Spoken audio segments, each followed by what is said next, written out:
Hi guys, kamusta po kayong lahat? Alam ko naman po na yung dumaang bagyo ay hindi pa naman po lahat totally ay nakaka-recover dahil nga po sa biglaang pagtaas ng tubig ay lahat naman po ay apektado at binaha at isa nga po ako dun sa nabahaan.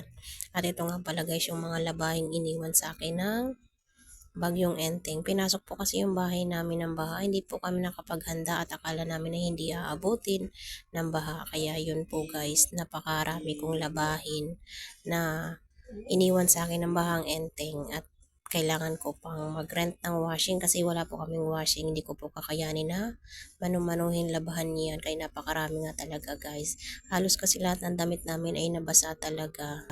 Ayan na nga guys, inunti-unti ko na palang laban dyan yung mga basang damit namin na binaha kasi kailangan talaga natin laban yan.